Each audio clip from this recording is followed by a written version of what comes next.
உமக்கு மேல் ஒருவரும் இல்லையே, எல்லோருக்கும் மேலாக உயர்ந்தவர், உமக்கு மேல் ஒருவரும் இல்லையே. அல்லேலூயா, அல்லேலூயா. கர்த்தராகிய இயேசுவின் நாமத்தினாலே உங்கள் யாவருக்கும் வாழ்த்துக்கள். இன்றும் கூட மத்தேயு சுவிசேஷம் 16வது அதிகாரத்தில் 18, 19, 2 வசனங்களை நான் உங்களுக்கு வாசிக்கிறேன். மேலும் நான் உனக்கு சொல்கிறேன், நீ பேதுருவாயிருக்கிறாய், இந்த கல்லின் மேல் என் சபையை கட்டுவேன், பாதாளத்தின் வாசல்கள் அதை மேற்கொள்வதில்லை. இந்த இடத்துல கவனியுங்கள், இயேசுவானவர் பேதுருவோடு பேசி கொண்டிருக்கிறார். எப்போ அந்த பேச்சு வருது?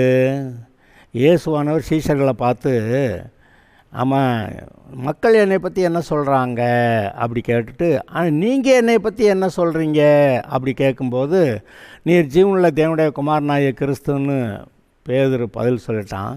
அப்போ அவர் சொல்கிறாரு, மாம்சம் ரத்தம் உனக்கு இதை வெளிப்படுத்தலை, பரலோகத்தில் இருக்கிற என் பிதாவானவரை உனக்கு வெளிப்படுத்தினார்னு சொல்லிட்டு அந்த வெளிப்பாட்டை பெற்ற அந்த மனுஷனிடத்தில் இயேசுவானவர் ஒன்று சொல்லுகிறார்.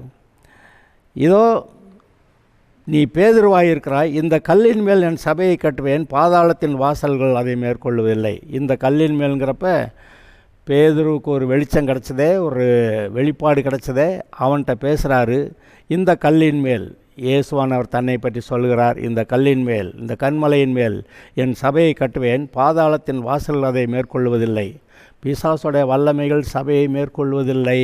அப்படி சொல்லிட்டு தான் பரலோகராஜ்யத்தின் திறவுகோல்களை நான் உனக்கு தருவேன், பூலோகத்திலே நீ கட்டுகிறது எதுவோ அது பரலோகத்திலும் கட்டப்பட்டிருக்கும், பூலோகத்திலே நீ கட்டவிழ்ப்பது எதுவோ அது பரலோகத்திலும் கட்டவிழ்க்கப்பட்டிருக்கும் என்றார்.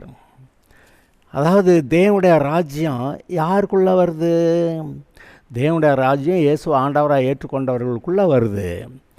அந்த ராஜ்யம் இங்கே பாருங்கள், இந்த கல்லின் மேல் என் சபையை கட்டுவேன், பாதாளத்தின் வாசல் அதை மேற்கொள்ள மாட்டாது. சபையாய், அதாவது தன் மீது அந்த சபையை கட்டுகிறார். ஆனால் அந்த பரலோக ராஜ்யம் எங்கே வருது? இயேசுவை ஏற்றுக்கொண்டவர்களுடைய இருதயத்தில். அந்த இயேசுவை ஏற்றுக்கொண்டவர்களுடைய இருதயத்தில் தேவனுடைய ராஜ்யம் வருகிறபடியாலே அவர்கள்தான் கட்டவும் அவிழ்க்கவும் அதிகாரமுடையவர்களாக இருக்கிறார்கள். அதனால தான் சொல்கிறார், இதோ அதிகாரத்தை உனக்கு கொடுக்கிறேன், பரலோக ராஜ்யத்தின் திறவுகோல்களை கொடுக்கிறேன், நீ கட்டுகிறது எதுவோ அது கட்டப்பட்டிருக்கும், நீ கட்டவிழ்க்கிறது எதுவோ அது கட்டவிழ்க்கப்பட்டிருக்கும் என்று அவர் சொல்லுகிறார். பாதாளத்தின் வாசல் சபையை மேற்கொள்ள மாட்டாது.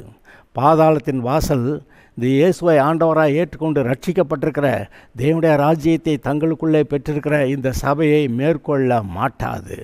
அருமையானவர்களே, உங்களுக்குள்ளே தேவனுடைய ராஜ்யம் இருக்கிறது.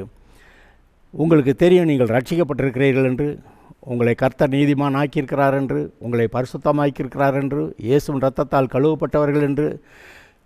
இதோடு கூட இந்த சூழ்நிலைகளை நீங்கள் மேற்கொண்டு தேவனுடைய ராஜ்யத்தை நிலைநாட்ட, தேவனுடைய காரியங்களை பூமியில் நடப்பிக்க கர்த்தர் உங்களுக்கு அதிகாரம் கொடுத்திருக்கிறார் என்பதை நினைத்து பாருங்கள்.